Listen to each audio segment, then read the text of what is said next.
નામ છે તારા ત્રિવેદી, ભાવનગરથી. આજે આપણે બનાવશું મંચુરિયમ, વેજ મંચુરિયમ આપણે બનાવશું. તો તેના માટે આપણે લીધી છે છીણેલી કોબી, ગાજર અને ડુંગળી, કેપ્સિકમનું છીણ. તો પહેલાં તો આપણે આમાં મીઠું થોડુંક એડ કરીને આનું પાણી કાઢી લઈશું. આપણે વેજ મંચુરિયમ બનાવવાનું છે એટલા માટે આપણે એક ગાજર લીધું છે, એક કેપ્સિકમ અને ડુંગળી ઝીણી સમારેલી છીણીને લીધી છે અને કોબીજનો મોટો દડો લીધો છે. મોટી કોબીજ આપણે લીધી છે. આપણે આને આ રીતે મીઠામાં કરીને આનું પાણી બિલકુલ કાઢી નાખવાનું છે.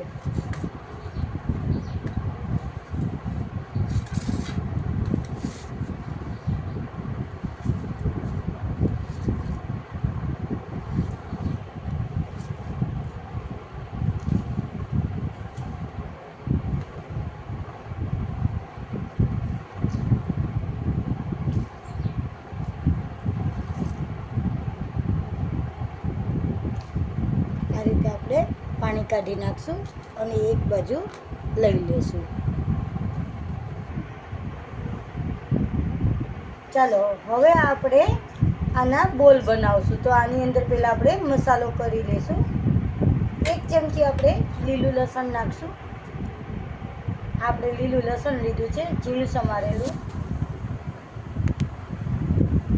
આપણે બોલ બનાવવા માટે નાખશું આદુ મરચાંની પેસ્ટ ઝીણી છીણેલી લીધી છે.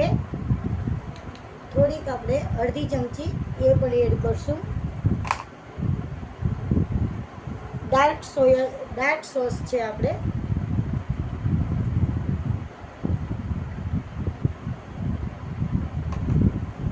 રેડ ચીલી સોસ છે, થોડોક જ નાખશું આપણી પસંદ પ્રમાણે. ટમેટો સોસ છે, થોડુંક જ આપણે એડ કરશું. મરી પાવડર છે.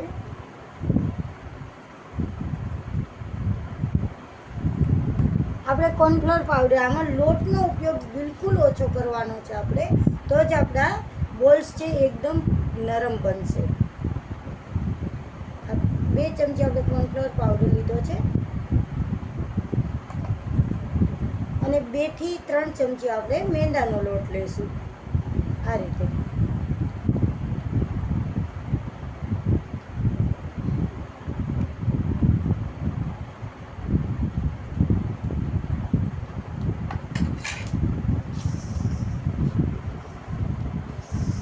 મિક્સ કરી લેશું અને 1 નાની ચમચી આપણે મીઠું પણ એડ કરશું.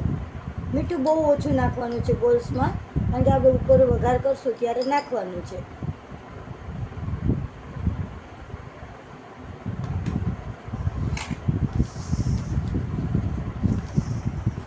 જરૂર પડે તો પછી આપણે લોટ પાછો નાખવાનો છે. જેમ આપણે લોટનું પ્રમાણ ઓછું કરશું એમ આપણા બોલ એકદમ નરમ અને સરસ બનશે. આ રીતે આપણા બોલ આ રીતે એકદમ સરસ થવા માંડ્યા છે. આ રીતે આપણે નાના નાના આપણી પસંદગી પ્રમાણે આપણે નાના મોટા કરી શકીએ છીએ. હવે નાના નાના બોલ બનાવશું તો મંચુરિયમ બહુ સરસ લાગશે અને એકદમ મુલાયમ થશે. જો તમે જોવો છો કે આમાં લોટ બિલકુલ દેખાતો નથી, લોટનું પ્રમાણ બિલકુલ ઓછું. અને મેઇન એ જ છે કે આપણે લોટ જેમ ઓછો વાપરશું એમ આપણા બોલ્સ એકદમ નરમ બનશે. આ રીતે આપણે બધા બોલ બનાવી નાખવાના છે. આ રીતે આપણા સરસ મજાના મંચુરિયમ બોલ તૈયાર છે. આપણે કેપ્સિકમ સમારેલા મોટા ટુકડા લીધા છે, ડુંગળી થોડીક મોટી ટુકડા અને થોડીક આપણે કોબીજ પણ જાડી સમારેલી લીધી છે, જે આપણે વઘારમાં એડ કરશું. હવે આપણે મંચુરિયમ બોલ તેલમાં તળી લઈશું. પહેલાં આપણે જોઈ લઈશું આપણું તેલ આવી ગયું છે. તેલ એકદમ સરસ આવે પછી જ બોલ અંદર આપણે તળવાના, તો જ એ સારા લાગશે.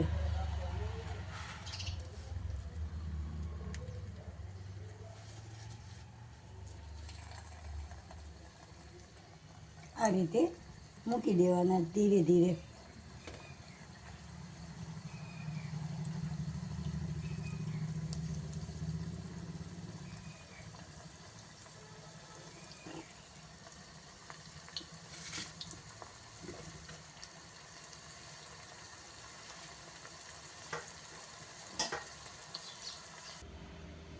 આપણી મંચુરિયન બોલ્સ ફ્રાય થઈને તૈયાર થઈ ગયા છે. હવે આપણે એક કઢાઈમાં 2 પાવડા તેલ લીધું છે.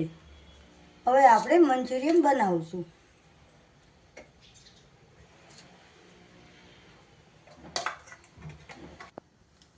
આપણું તેલ ગરમ થઈ ગયું છે. સૌથી પહેલાં આપણે ડુંગળી અંદર ફ્રાય કરશું.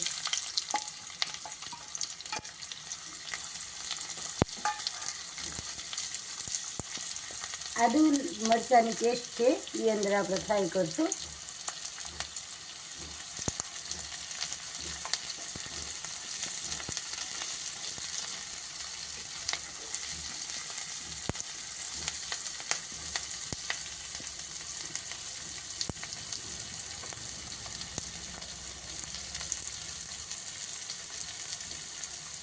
લીલું લસણ એડ કરશું.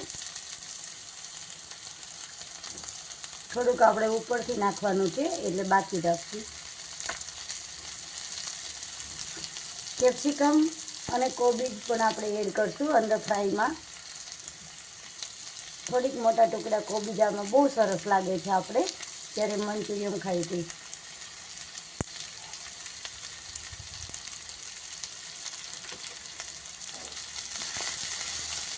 બધું શાકભાજી ચડવા માટે આપણે થોડુંક ઢાંકી દઈશું. 5 મિનિટ રહેવા દઈશું. આપણું શાકભાજી એકદમ સરસ ફ્રાય થઈ ગયું છે. હવે આપણે આમાં ટમેટો કેચઅપ બધું થોડો સોસ એડ કરશું.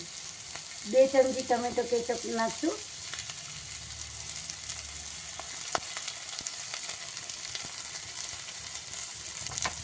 ગેસ થોડોક મીડિયમ સ્લો કરી નાખશું. રેડ ચીલી સોસ છે 2 ચમચી આપણે એડ કરશું. ડાર્ક સોયા સોસ છે. જો તમને ડાર્ક સોસ પસંદ ન હોય તો તમે ના પણ નાખો. એટલે થોડુંક વિનેગર પણ એડ કરી દઈશું. વિનેગરથી આનો ટેસ્ટ ખૂબ જ સરસ આવે છે. એકદમ ખાટો મીઠો.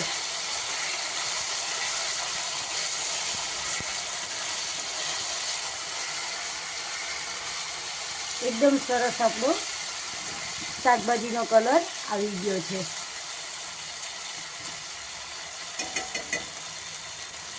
થોડુંક આપણે 1 વાટકી પાણી એડ કરીશું અને પછી બધું અંદર થોડુંક મિક્સ થવા માટે આપણે બંધ કરી દઈશું. પાણી એટલા માટે એડ કર્યું છે કે ગ્રેવી થાય તો બહુ સરસ લાગે. પાછું આપણે 5 મિનિટ બંધ કરી દઈશું એને સેટ થવા માટે. જોઈ લેશું કે આપણું શાક એકદમ સેટ થઈ ગયું છે.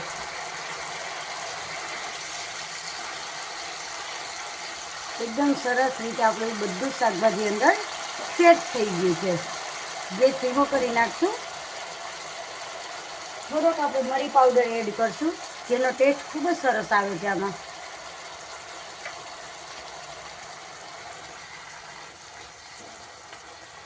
એક ચમચી આપણે મંચુરિયન મસાલો એડ કરશું.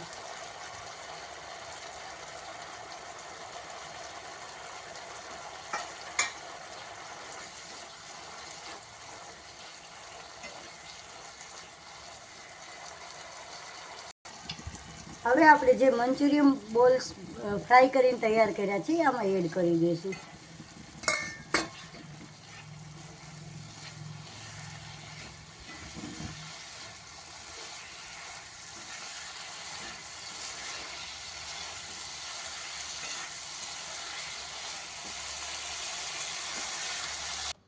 આપણે આને કોથમીર અને લીલા લસણથી સજાવશું. એકદમ રેસ્ટોરન્ટ કરતાં પણ ખૂબ જ સરસ આપણું મંચુરિયન ઘરે અને પ્યોર શુદ્ધ આપણું મંચુરિયન બન્યું છે. હવે કોઈ પણ ઘરે આવે તો આપણે ગરમ ગરમ બનાવીને અને નાસ્તામાં પણ આપી શકીએ છીએ. ખૂબ જ સરસ, જમવામાં પણ ખૂબ જ મજા આવે છે. આપણું સરસ મજાનું મંચુરિયન તૈયાર છે. તો તમે પણ ટ્રાય કરજો અને અમારી ચેનલને લાઈક અને સબસ્ક્રાઈબ આપજો.